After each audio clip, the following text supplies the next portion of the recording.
non seulement au niveau des démos, mais également au niveau de, quand on est ici dans l'aide, l'expert aide mobile. Voilà, et vraiment tout est expliqué pour le déploiement sur le simulateur, préparer le PC, la signature des applications, le test des applications et ainsi de suite, quoi. Donc, faut vraiment pas hésiter à aller voir tout ça. En plus, ça a été traduit, donc comme il faut, donc n'hésitez pas. On a vu que beaucoup de démos étaient fournies également en standard, avec beaucoup d'exemples de code. Donc encore une fois, faut pas hésiter à aller se plonger dedans, ça va vous aider à réaliser ce que vous voulez. Ces démos, on les retrouve également ici. Si vous allez ici, je vous envoie le lien. Voilà. Donc vous retrouvez tous les liens vers les démos, toutes celles qu'on a vues. Hein. À chaque fois, en plus, ce qui est bien, c'est qu'à chaque fois, il y a une vidéo et il y a le code source. Donc vous avez vraiment tout. En plus, vous avez la vidéo du dev du jeudi où on réexplique tout. Les vidéos ici sont en anglais, par contre, hein, forcément.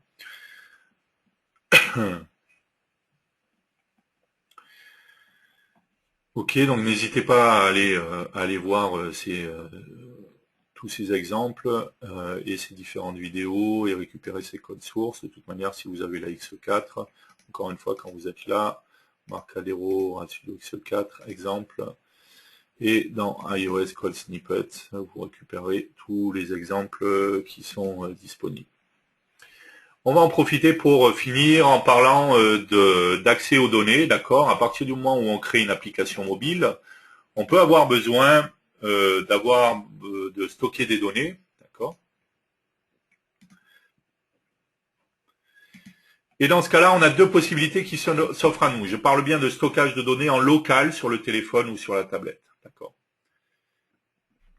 On a une première possibilité qui est la possibilité de SQLite, d'accord. Donc comment ça va fonctionner? Alors ici dans la démo c'est fait avec DB Express, mais on pourrait faire tout simplement la même chose en fait avec FireDAC sans aucun problème, d'accord. Ok, on a tout simplement créé une base de données. Donc on a un composant, où c'est qu'il est,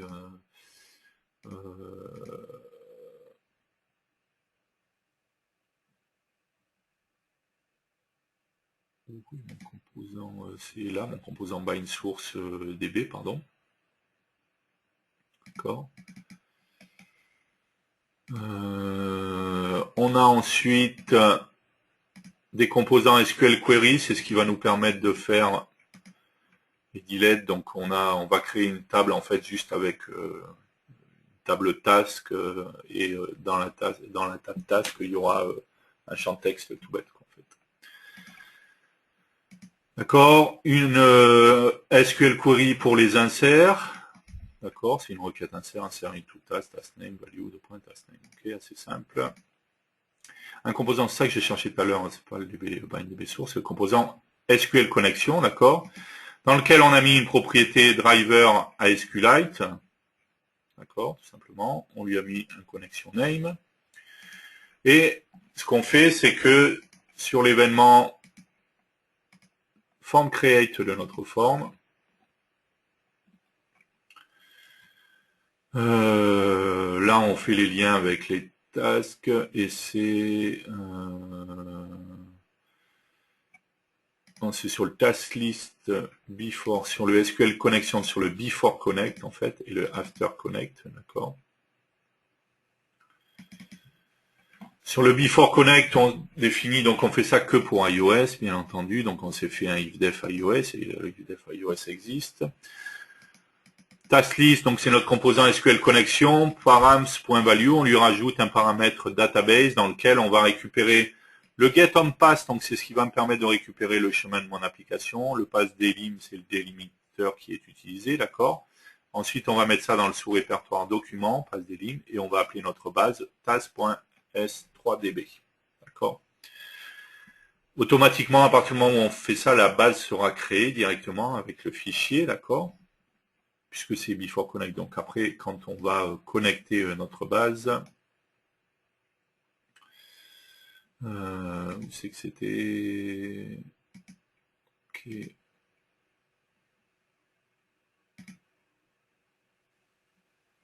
il crée automatiquement de toute manière à la base.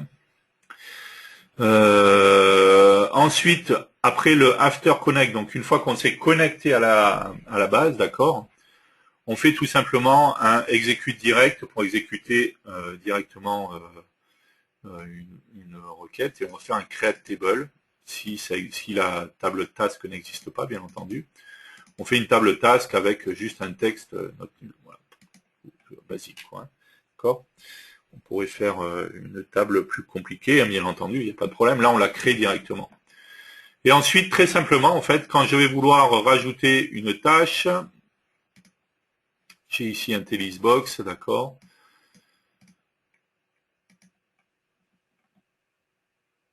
Dans ce TLisBox, je vais pouvoir appeler en fonction les tâches. Voilà, je vais appeler le input query, donc c'est bon SQL non, input query, ça correspond à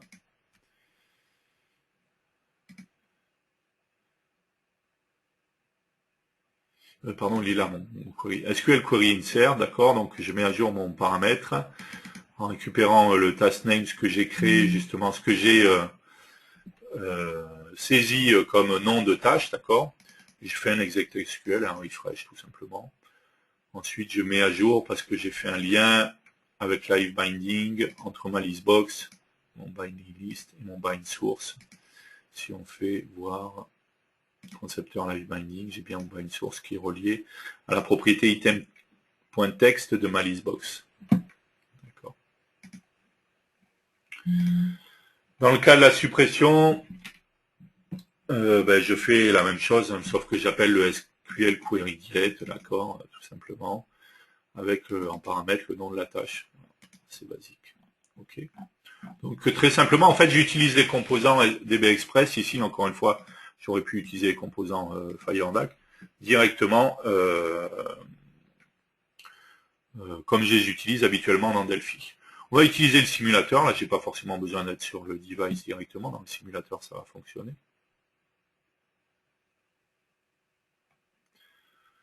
Donc, bien entendu, j'ai oublié de montrer.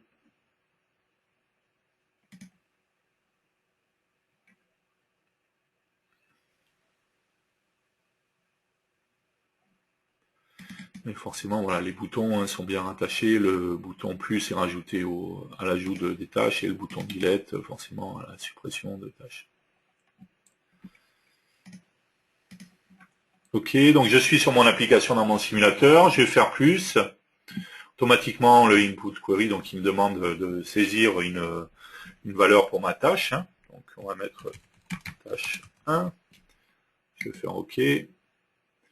Automatiquement, il met à jour la listbox, et donc il me l'a bien créé dans ma base. Je vais faire tâche 2. Pardon. Tâche 2. OK.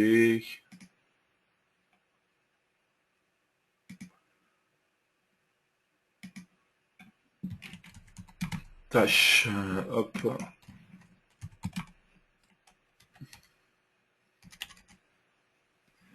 Tâche 3. OK. Je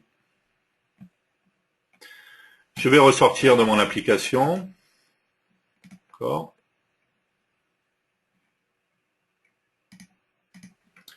Et quand je relance mon application, j'ai bien mes tâches qui existent toujours, d'accord, qui ont été créées dans ma base, qui est en local, encore une fois, ma base SQLite étant locale, est enregistrée avec mon application, et j'ai possibilité de supprimer une tâche, par exemple, d'accord, ou de continuer à rajouter des tâches, voilà, automatiquement.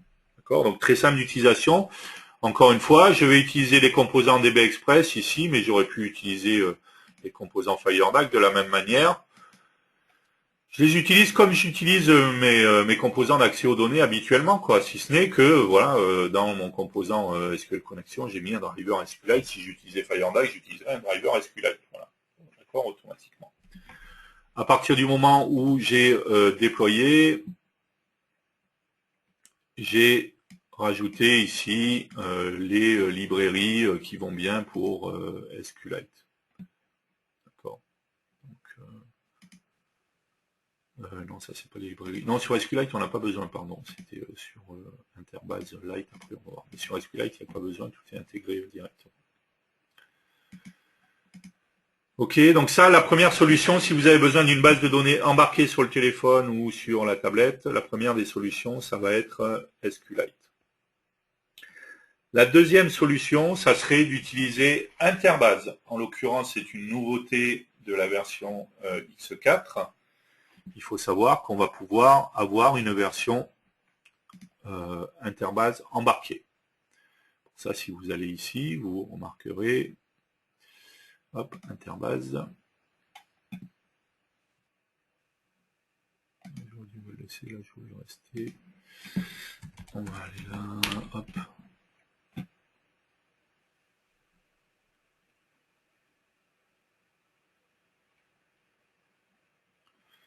Ok, base de données, Interbase.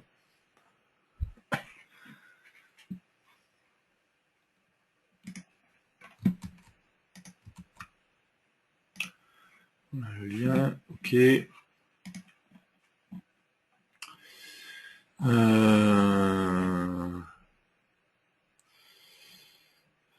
Édition, je crois que c'est dans édition.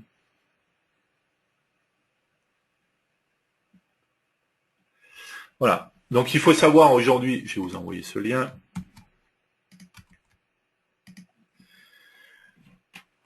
Qu'on a sorti une nouvelle version d'Interbase, une version IB Lite. D'accord. De la même manière, il y a une version Interbase To Go qui peut être embarquée sur iOS. D'accord. On le voit bien ici. La version To Go est valable sur Windows, Mac OS et iOS. La version IB Lite est valable exclusivement sur iOS. Après, il existe toujours les versions desktop, les versions développeurs, d'accord. Les versions serveurs et tout ça qui sont des versions payantes. Quelles sont les différences entre les versions serveurs, les versions Interbase To Go et les versions Interbase IB Lite? Donc IB Lite, c'est une nouveauté de la X4. Interbase To Go, ça existait déjà, mais par contre, en X4, c'est compatible à iOS. La version Interbase Server, donc c'est une version qui est payante, bien entendu. Il n'y a pas de limitation dans la taille de la base de données. Il n'y a pas de limitation dans le nombre de connexions simultanées, d'accord? Il faut prendre le nombre de licences clients qui correspond.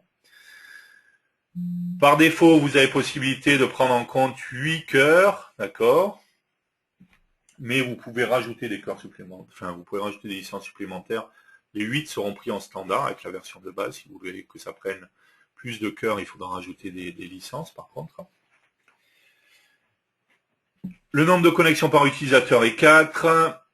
On peut avoir un accès remote à la base de données, on peut avoir un accès en TCP, on peut encrypter la base de données, on peut encrypter ce qui se passe entre le client et la base de données, et on a possibilité d'importer des licences pour faire augmenter le nombre de clients qu'on veut, ou ainsi de suite, quoi, ou changer les licences qu'on a.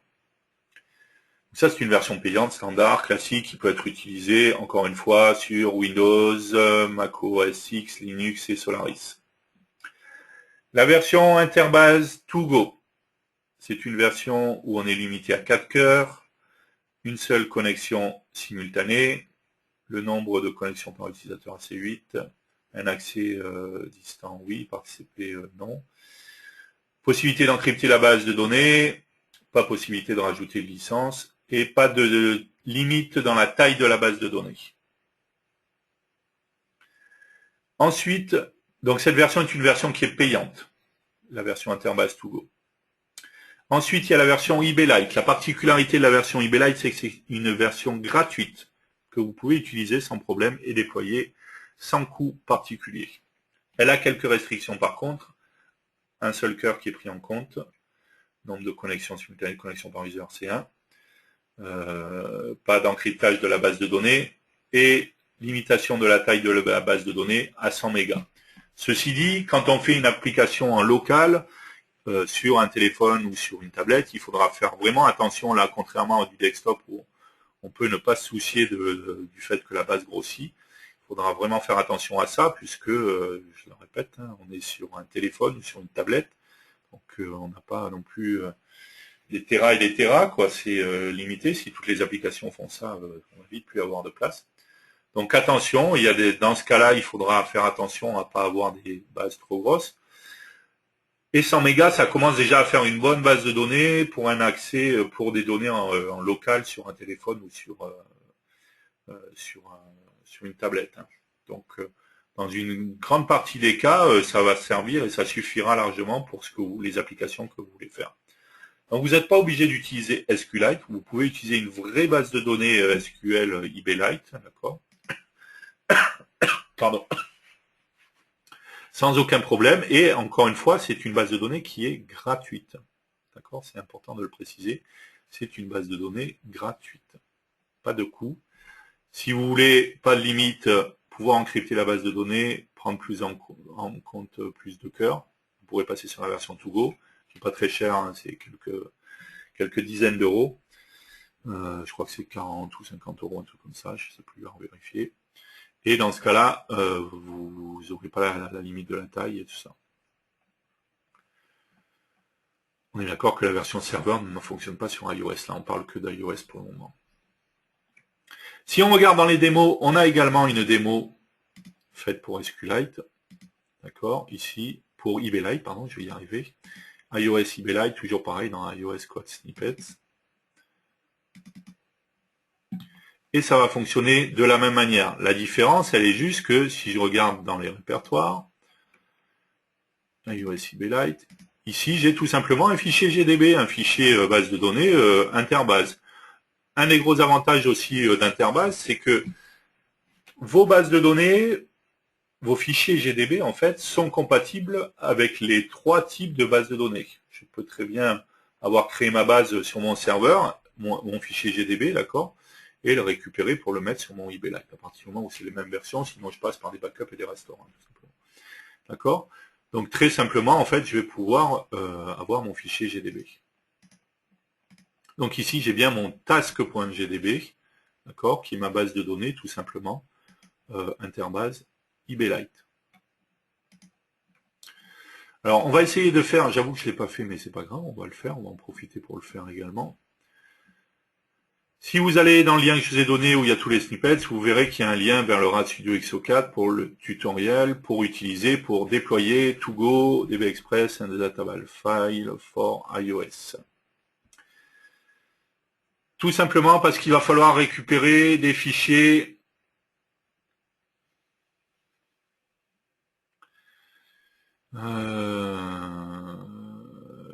vos fichiers licences eBayLite ou eBay2Go. Alors par contre, dans le cas d'eBayLite, je ne sais plus si ici, si on va dans téléchargement,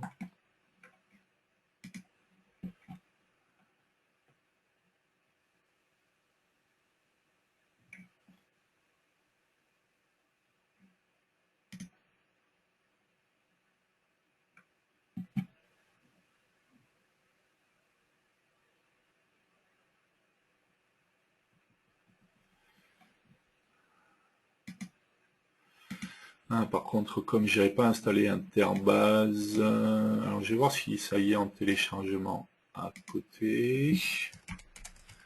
Adero.com. Donc j'y étais là dans le download, non, téléchargement pour utilisateur enregistré.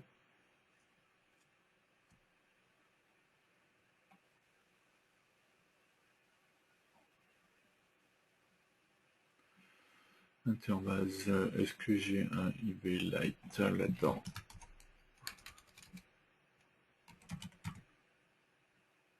Non.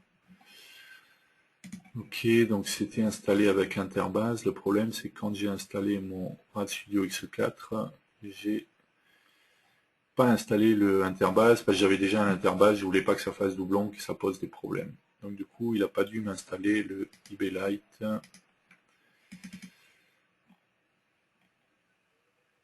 Alors, on va voir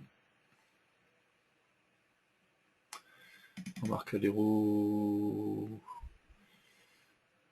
Studio 11.0 Redist.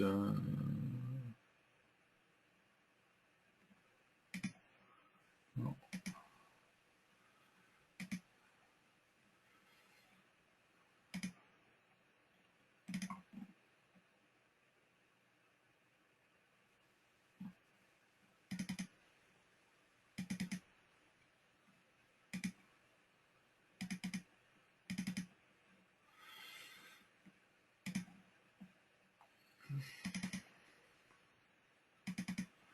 Non, ça c'est mon SDK, ok.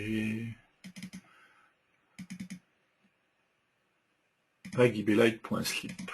Ok. Donc on va suivre le wizard qu'on avait là. Ce que je viens de fermer d'ailleurs, c'est pas mal là.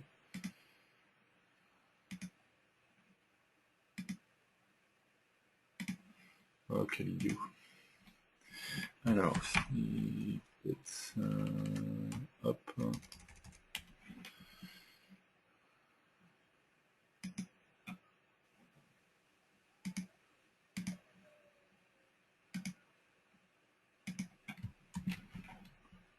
Ok.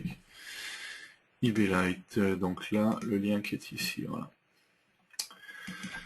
Ok, donc il faut qu'on déploie le fichier, le driver interbase, la base de données GDB, d'accord, ok, pas de souci. Et ensuite, you made a license file from the pattern. Generated number.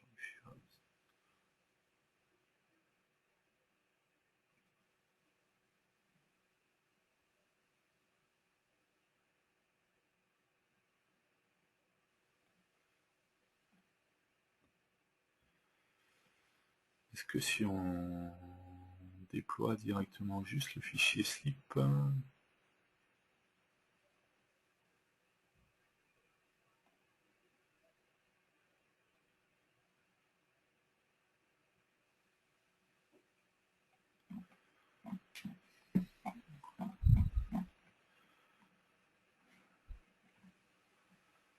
alors on va tester ça. On va prendre le ibelight.slip. On va le mettre là. Ok. Ensuite, on va aller dans notre application. Donc, je reviens pas sur le SQL connexion, le query, tout ça. Ça, encore une fois, ça fonctionne de la même manière. J'appelle mes queries, je fais des inserts, enfin voilà, je connecte ma base de données directement. D'accord. Ici, je crée un paramètre database dans lequel je récupère encore une fois le chemin de la base, les bases des lignes, documents, et dans lequel je vais mettre task.gdb, et je crée un paramètre username et password dans lequel je mets 6dba master key. Ça, c'est comme sur Interbase classiquement. Ensuite, ce qui est important, c'est dans projet déploiement. Et donc là, donc encore une fois, attention à la cible. Je vais pouvoir rajouter différentes choses et je vais voir déjà des choses qui doivent être déjà rajoutées, qui sont les librairies to go, les librairies SQLib, ok.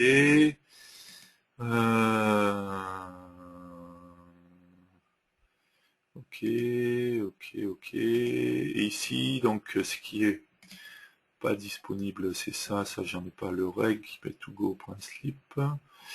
Où c'est que j'ai... Ah, c'est ça que je cherchais. Donc ici, j'ai bien mon fichier task.gdb, d'accord, donc qui est dans le chemin local et qui va être mis dans Startup et Documents, d'accord, Startup étant le répertoire où va démarrer l'application, d'accord, Documents, ok, et on va mettre au même endroit, je vais rajouter un fichier ici, ajouter un fichier, je vais prendre mon reg ibelight.slip, c'est qu'il est là, et on va le mettre...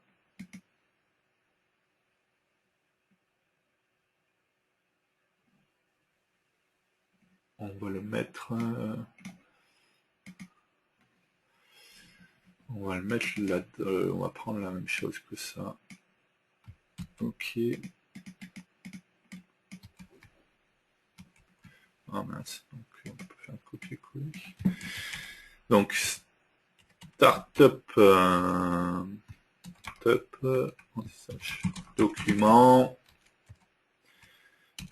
anti/slash inter base slash licence. Ok, on va supprimer celui-là, parce que j'en ai pas besoin de ceux-là, puisque je les ai pas en fait. regibelite.txt, attends, peut-être que j'ai pas ça dans regibelite.txt. Non, pas là, mais dans...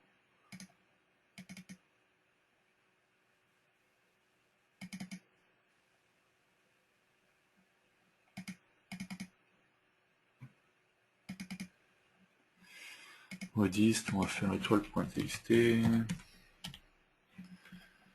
Ok, non. Il me semblait que j'avais peut-être vu ça sur ces programmes file.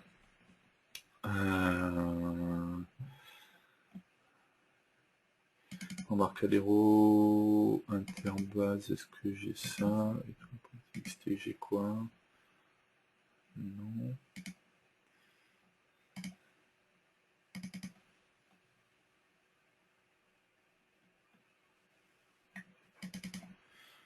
Rad Studio, 11.0, hop.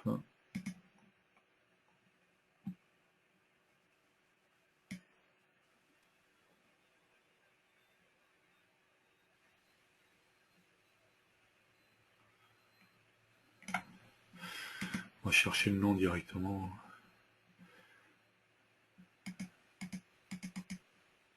Avec underscore, eBaylight. Donc là, ce sera eBaylight, ce que je recherche. Avec underscore eBaylight. Ok.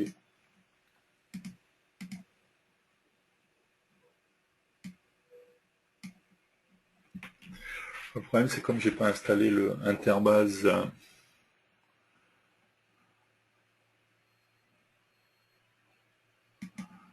On va supprimer celui-là, j'en ai pas besoin. Hop.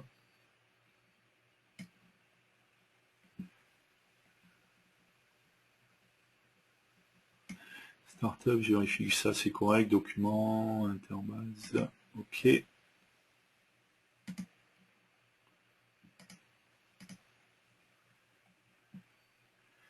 J'ai juste les fichiers slip, j'ai pas les points .txt. Bon.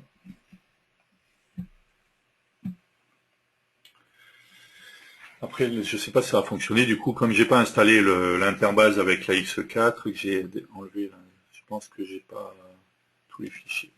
Ok, donc ce qui est important, encore une fois, c'est de copier ma base de données, d'accord, bien entendu, donc de l'inclure dans le déploiement, d'inclure les drivers pour interbase. Ça, dans ce cas-là, j'ai pas besoin de m'embêter puisque je peux aller, on avait déjà montré ça, ajouter des fichiers spécifiques. Je coche interbase, bon là ils ont mis également to go, d'accord, iOS device ou iOS simulator, d'accord. Je retrouve les différents fichiers. Ok. Et pareil pour le DB Express Interbase Driver qu'il faut que je déploie sur iOS Simulator. Voilà, j'ai juste à cocher en fait, hein, automatiquement il me déploiera la librairie qui va bien au bon endroit. D'accord, donc j'ai juste le fichier slip, on va voir si ça fonctionne. Ok, on va construire tout ça. Ok, et on va tester sur le simulateur.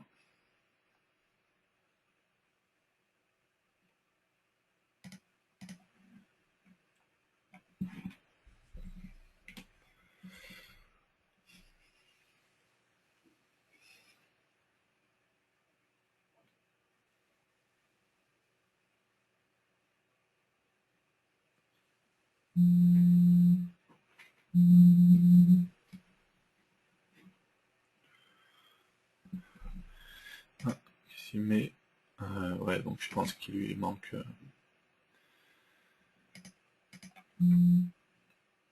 des fichiers. Voilà, product interface is not licensed. Donc il ne va pas vouloir se lancer tout simplement parce qu'il n'a pas le fichier licence qui correspond. Il ne faut pas que le fichier slip, il faut bien suivre, hein, comme dans le wizard, comme c'est indiqué. c'est le fichier .txt qu'on doit récupérer et déployer.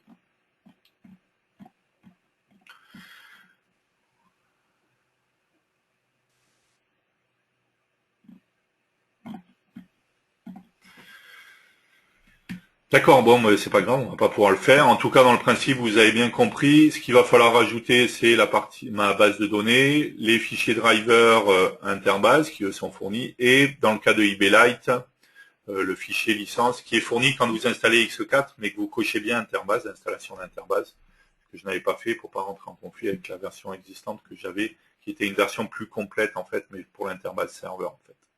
Mais j'ai pas pensé du coup à la partie eBay Lite. Et si vous avez acheté une version eBay2Go, ben, du coup, vous avez reçu un fichier licence. Donc, c'est ce fichier licence qu'il faudra rajouter dans le déploiement. Et un des avantages, c'est que du coup, vous allez pouvoir avoir une vraie base de données interbase. Encore une fois, le fichier GDB, vous pouvez le transporter sur un serveur ou autre, ce soit, il n'y a pas de problème, il n'y a pas de différence. Et avoir une vraie base de données interbase embarquée dans votre téléphone. Faites bien attention et n'oubliez pas les différences qu'on a vues, dont on a parlé ici. Où c'est que c'était déjà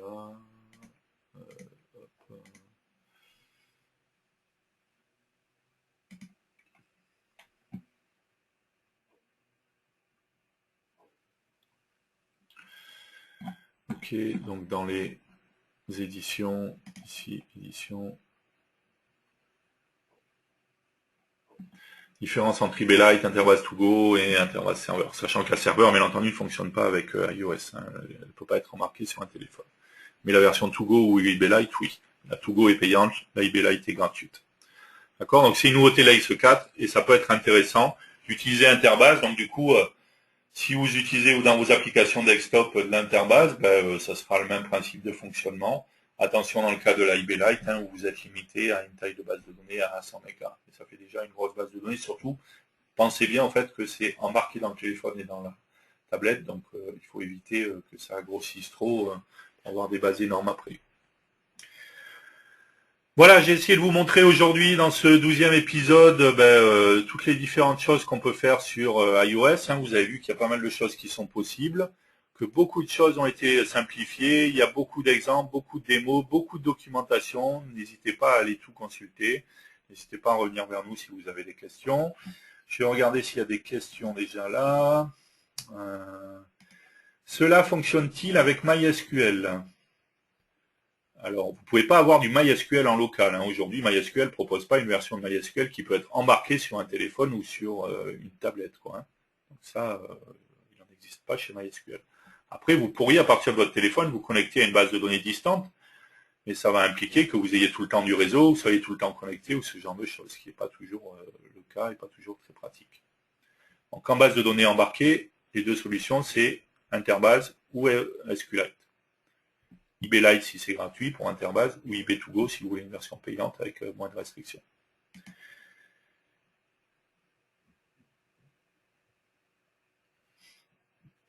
Y a-t-il une grid DB pour iOS? Donc non, il n'y a pas de grille.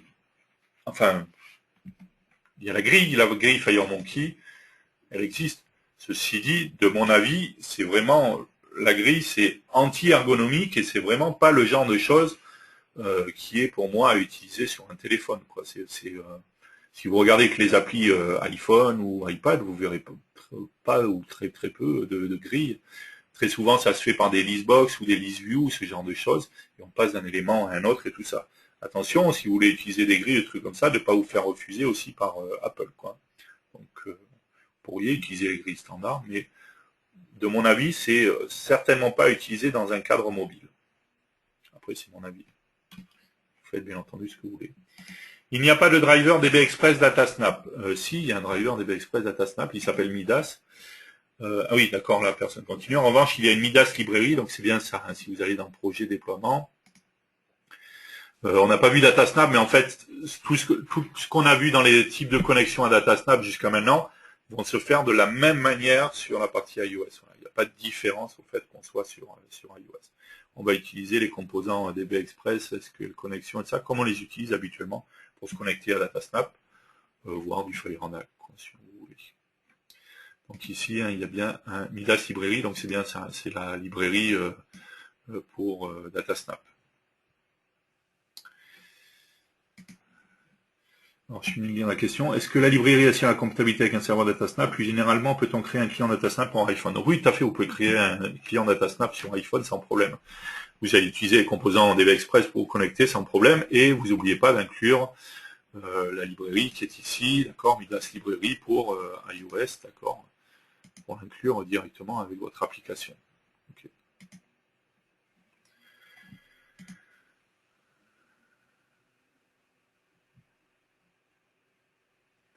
Est-ce vrai qu'on ne peut déployer de librairie non Apple, style une DLL? Alors déjà, c'est pas des DLL, hein, des DLL c'est sous Windows, mais ça serait une librairie, une DLib sous Mac ou sous iOS. Une librairie non Apple, style une DLL dont on a le source et qu'on pourrait compiler pour Mac.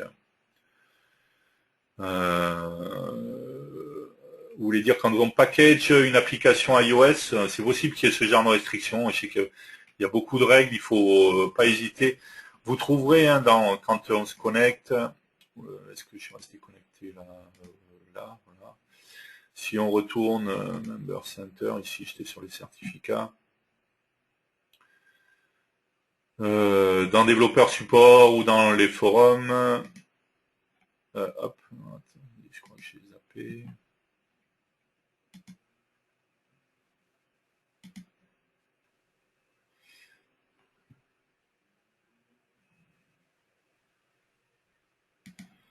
Je pensais que c'était là.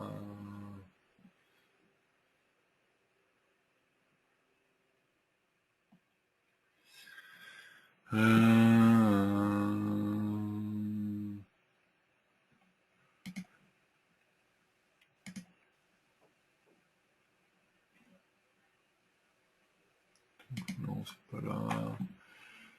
J'essaye de retrouver un développeur comme iOS Dev Center.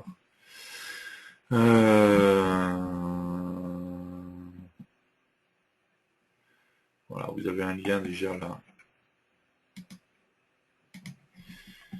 qui décrit le process de validation chez Apple.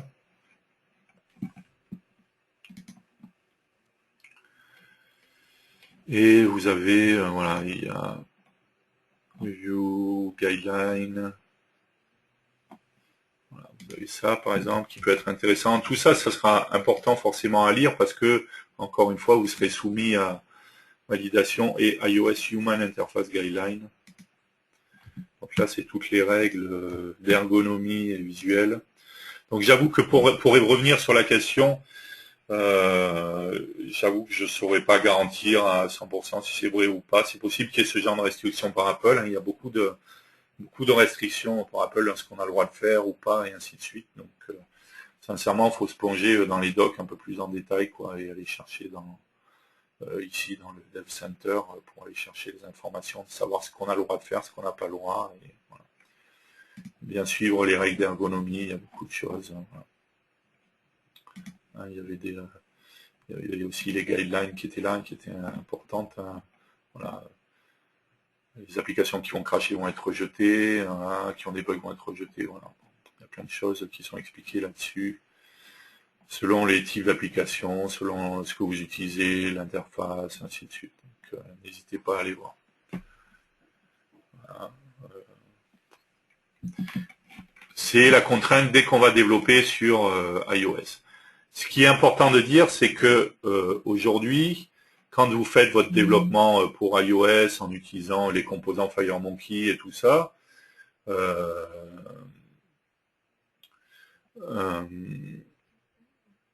ce que vous allez créer là, demain quand on aura la partie Android, ça sera réutilisable tel quel, quoi, en fait, voilà. Sauf si vous avez fait des appels spécifiques aux API iOS, dans ce cas-là, il faudra faire l'équivalent sur Android. Mais tous les composants, les services ou les actions qui sont des actions standards pour faire telle ou telle chose, ben, seront utilisés de la même manière pour Android, quoi. Voilà. C'est l'avantage aussi. Et vous n'aurez pas besoin de redévelopper, vous pourrez réutiliser ce que vous avez déjà fait, quoi, de la même manière. Par contre, Midas, alors autre question, Midas n'est que sur iOS Simulator. C'est tout simplement parce que c'est le même en fait, hein, que ça soit que ça soit... D'ailleurs, si vous regardez, ça pointe vers la même librairie, que ce soit sur OS X ou iOS Simulator ou le device. Donc, c'est la même chose. Voilà, c'est la même librairie, que ce soit sur device ou sur Simulator, c'est la même librairie. Donc, il n'y a pas de problème. Si je comprends bien, si on est en distribution B2B, abonnement à 279 €, on s'affranchit des restrictions Apple. Ben vous ne passerez, oui, parce que vous ne passerez pas, vos applications n'iront pas sur l'Apple Store. Vous aurez votre propre système pour héberger vos applications. Hein. C'est le système ad hoc, justement, hein. Comme on le voit dans le déploiement sur plateforme, on a le choix ad hoc. Donc c'est ce système-là, en fait, qui permet de déployer vos applications vous-même, quoi. Donc du coup, vous n'êtes pas soumis à validation par Apple. Par contre, je crois qu'il y a des restrictions pour pouvoir bénéficier de ce programme. Il faut être une société, puis voilà, il y a quelques règles à suivre. Voilà. Là, je pense qu'il faut contacter Apple pour savoir, ou peut-être que c'est expliqué sur le site, où j'ai pas regardé en programme. En détail, pardon, moi j'ai un compte développeur classique. Peut-on travailler avec une machine Mac virtuelle pour le développement si on n'a pas de Mac? Alors, si je vous fais la réponse officielle légale, en fait, je vous dirais non. Tout simplement parce que Apple n'autorise pas à ce que vous ayez, ce qu'on utilise un Mac dans une machine virtuelle sous Windows. Par contre, techniquement, ça existe, oui, et c'est faisable. Voilà. Mais légalement, vous n'avez pas le droit. Voilà. Il faut le savoir. Est-ce que la sortie de la version Android est toujours prévue pour la fin de l'année? Oui, c'est toujours prévu pour la fin de l'année. Oui, tout à fait. Donc le gros avantage, c'est ça, hein, c'est encore une fois, j'insiste là-dessus. C'est vrai que sur la X4, aujourd'hui, sur la partie mobile, on n'a que iOS. Mais ce que vous allez créer aujourd'hui sur iOS ne sera pas perdu, vous le réutiliserez pour Android, voilà, directement. Donc ça sera compatible Android de la même manière. Quand vous aurez un service où l'action standard take photo, ben, elle fonctionnera dans un cas sur iOS et dans l'autre sur Android ou ce genre de choses. D'autres questions?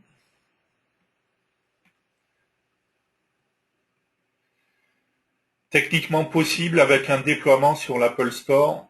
Je pense pas par contre. Tout simplement parce que je pense que ça va bloquer au moment où vous allez générer tout ce qui est fichier de certificat et tout ça. Pardon, pour reprendre, parce que la personne parlait pour la machine Mac virtuelle, où j'ai dit que techniquement c'était possible. Alors à tester, en fait, j'ai pas testé pour un déploiement sur l'Apple Store, mais je pense que ça posera problème au moment de génération des fichiers, de récupération des fichiers de provision, des certificats et tout ça. Là, à mon avis, il doit y avoir des vérifications que la machine est correcte, et ainsi de suite. Comme il y a des connexions entre les serveurs Apple et votre machine, je ne suis pas sûr que ça marche dans ce cas-là. Le dev Android sera gratuit si achat X4 aujourd'hui? Je ne sais pas répondre à cette question. J'aimerais bien, mais malheureusement, je ne sais pas. La seule chose que je peux vous dire, c'est que si aujourd'hui vous achetez un Delphi X4 entreprise ou un RAL Studio X4 entreprise, où il y a la partie mobile, quoi, en fait, et que vous prenez la maintenance, c'est sûr que pour vous, ça sera gratuit. Ça, il y a voilà, cette version plus les autres versions qui arriveront dans l'année. Voilà. La seule chose que je peux vous dire, en étant sûr à 100%, c'est ça. C'est que si aujourd'hui, dans votre X4, vous avez pris la maintenance, vous serez sûr d'avoir la partie Android gratuitement. Pour les autres, je ne sais pas d'ailleurs qu'est-ce que ça coûtera. Est-ce que ça coûtera quelque chose? Ce sera juste je ne sais pas. Je ne sais pas du tout. A-t-on un package de déploiement au final? Oui, vous avez un package, enfin, ça se connecte sur l'Apple Store et ça déploie directement et les packages avec tout, quoi. Je sais pas ce que vous entendez par un package de déploiement au final, quoi, en fait. D'autres questions? Sur notre poste. Ben, il ne sera pas sur votre poste, hein. Dès que vous allez, ça sera sur le Mac. Tout ce qui sera généré pour la génération ad hoc ou Apple Store, comme ça devra inclure les fichiers de certificats et de ça, donc c'est les fichiers de certificats qui sont sur le Mac, donc tout ça sera généré sur le Mac, en fait.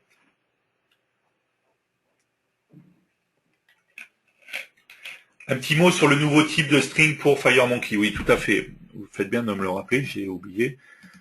On n'est pas rentré dans le détail de là-dedans, en fait. Il faut savoir, en fait, que suite à la mise en place du nouveau compilateur, et que ce nouveau compilateur étant utilisé sur la partie iOS, notamment,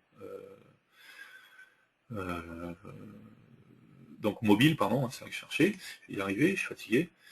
Il y a des nouvelles règles qui sont mises, enfin c'est pas des nouvelles règles, il y a des restrictions au niveau codage, au niveau Pascal pur. Là on parle du Pascal pur, on ne parle plus des composants ou quoi que ce soit. Donc il faut savoir qu'il y a des choses qu'on ne peut plus faire, mais très souvent en fait c'est il y a une autre manière de faire, ou enfin voilà, il y a toujours possibilité de faire. Donc il y a beaucoup de choses à lier, on va pas rentrer dans le détail, je vous ai envoyé un lien là juste là, et il y a un PDF qu'a fait Marco Cantu, qui parle justement de toutes ces choses-là, de tout ce qu'on a possibilité de faire ou pas. D'accord. Donc quand vous allez là, en fait, vous avez The Delphi Language for Mobile Development. D'accord. Si on défile, là, hop. Voilà.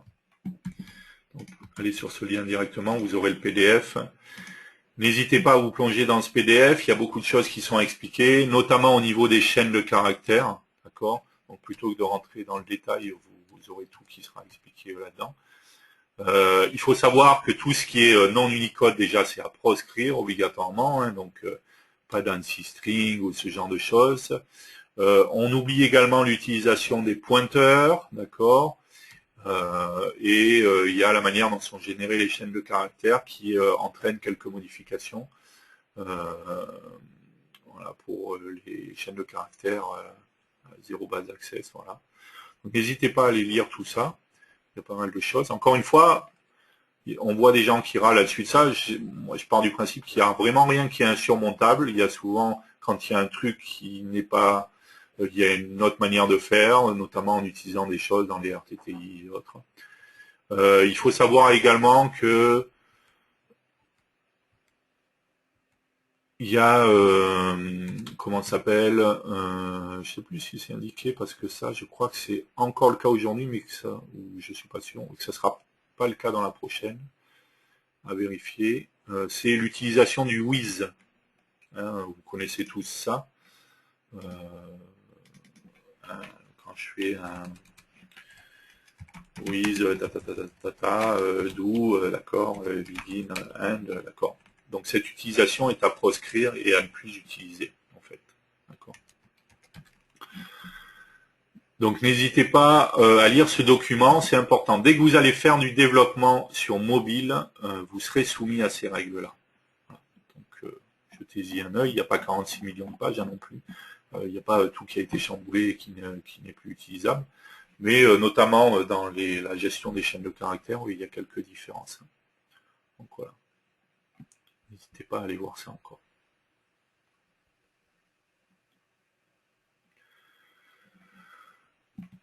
D'autres questions?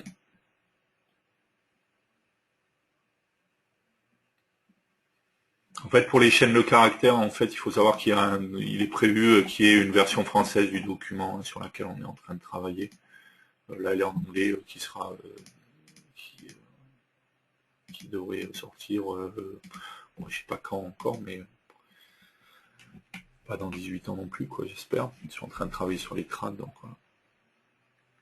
Mais ceci dit, bon, je pense qu'avec le PDF déjà en anglais, il y a beaucoup de choses qui sont compréhensibles, hein, sans problème. Si vous avez des questions, il ne faut pas hésiter à revenir vers moi. D'autres questions? Non, plus d'autres questions? Si, une autre question? Non, c'est une personne qui dit merci pour vos démos. Ben, merci à vous. Hein. Encore une fois, merci à vous. Hein, je le répète à chaque fois, vous êtes toujours aussi nombreux à participer à nos événements. Ça fait toujours plaisir. J'ai très souvent des retours quand je rencontre des clients ou autres qui apprécient le dev du jeudi et qui sont contents qu'il y ait le dev du jeudi. Donc, ça fait plaisir. On va continuer comme ça. Il n'y a pas de problème. On est à l'épisode 12, je vais vous donner rendez-vous la semaine prochaine pour le 13e épisode où on va voir quelque chose qui est intéressant également, qui est la création de composants FireMonkey, d'accord. Donc en utilisant les styles, en utilisant voilà, toute une série de choses comme ça, qui sont spécifiques à FireMonkey, hein. On ne va pas créer un composant comme on le créerait dans la VCL, quoi. Donc n'hésitez pas, encore une fois, à venir nombreux, à participer à cette prochaine journée. Je peux déjà également vous annoncer, j'ai oublié de le préciser au début, mais il faut savoir que dans le dernier épisode du Dev du jeudi, d'accord, donc le dernier épisode, en fin d'après-midi, la dernière heure en fait, on aura avec nous Marco Cantu qui sera connecté, qui nous fera une petite présentation de ce qui est prévu dans le futur et tout ça, et qui sera là pour répondre à toutes vos questions justement. Donc voilà. Donc n'hésitez pas à venir et à participer ce jour-là. Marco Cantu sera avec nous et il faut savoir qu'il va y avoir des événements physiques aussi. Notre événement à Paris également en septembre aura lieu, comme chaque année. Marco Cantu sera là également lors de l'événement à Paris. Une personne qui dit en italien ou en anglais. Donc ce sera en anglais, mais on s'occupera de faire les traductions en français. Pour ceux qui ont du mal, il n'y a pas de problème. Mais non, il va le faire en anglais quand même. Je pense pas qu'il va le faire en italien. Ça poserait plus de problèmes, je pense, à tout le monde qu'en anglais. Voilà, donc ce sera en anglais, mais vous pouvez poser vos questions en français, il n'y a pas de problème, on fera les traductions, aucun souci avec ça, quoi. Merci beaucoup encore à vous tous, merci de votre présence, merci de votre participation, merci de faire que ces événements fonctionnent toujours aussi bien. Vous avez une semaine pour vous reposer, je vous donne rendez-vous la semaine prochaine, jeudi 30 mai pour le 13e épisode, on parlera de création de composants FireMonkey. Merci beaucoup, bonne semaine, reposez-vous bien, soyez en forme la semaine prochaine. Bye bye.